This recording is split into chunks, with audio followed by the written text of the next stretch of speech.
Sir Topham Hatt's engines love their work. Gordon likes pulling the express. Thomas likes his branch line. And Percy likes taking the mail. But none of them likes being a middle engine. It's no fun being stuck in the middle. One morning, Percy was cheerfully collecting coal cars from the smelter yards, where Arry and Bert worked. They liked to play tricks on steam engines. Percy didn't want to fall for their tricks again. But before he knew it, he was stuck in the middle. "Oh, bother," chuffed Percy crossly. The middle. "Oh, bother," chuffed Percy crossly. "Little green piggy in the middle," Arry teased. Percy's driver was cross. With coal cars in front of him and coal cars behind, Percy had to go slowly. James was in the yards when Percy steamed slowly by. "Ha ha, it's Pokey Percy," James laughed. "You wouldn't be laughing if you were stuck in the middle," Percy fumed. And he fumed all the way to the coaling plant.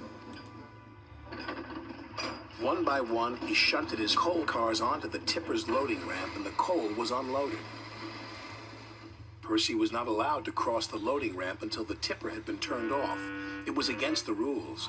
But as soon as his driver and fireman left, there was trouble. Henry arrived to pick up coal. He bumped into the coal cars, and the coal cars bumped into Percy. Percy was pushed onto the loading ramp. "Help!" cried Percy.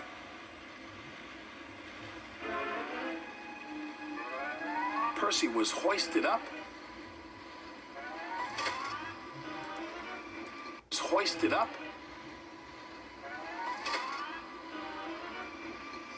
Tipped over.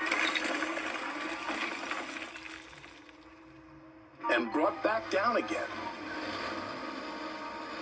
After Percy was lowered back onto the ground, the manager was very cross. "You have caused confusion and delay," he said. "I'll have to report this to Sir Topham Hatt." That night, Sir Topham Hatt spoke severely to Percy. "I'm very disappointed in you, Percy," he said.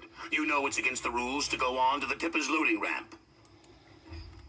"Sorry, sir," Percy said sadly, "but it wasn't my fault. It's because those diesels made me a middle engine." Percy said sadly, "But it wasn't my fault. It's because those diesels made me a middle engine." "Nevertheless, you will shunt freight cars in the yards until I can get to the bottom of this." "Ha!" said James, thinking no one could hear. "I could handle those and get to the bottom." "Nevertheless, you will shunt freight cars in the yards until I can get to the bottom of this." "Ha!" said James, thinking no one could hear. "I could handle those diesels with bent buffers and a busted boiler." "Then you will do Percy's run to the smelter," said Sir Topham Hatt. "Yes, sir," said James.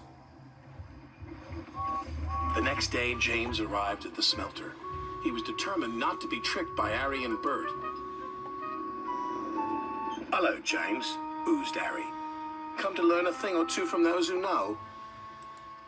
"Just get my freight cars ready and stay out of my way," huffed James importantly. "Yes, sir," Bert chimed greasily. James cheerfully backed up to his freight cars.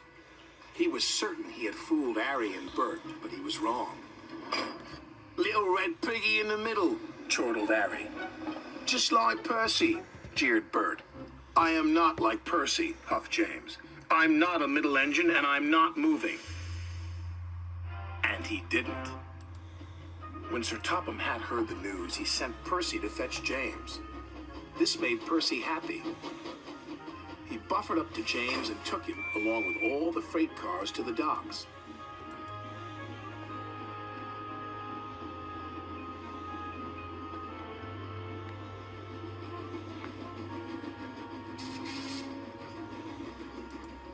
"Right on time," said the manager. "But what is that big red engine doing in the middle?" "Learning," Percy replied. "Learning what?" "Learning to be a middle engine," Percy laughed. James covered himself in steam, hoping no one would recognize him. But it was no good. There was only one big red engine on the island, and everyone knows his name is James.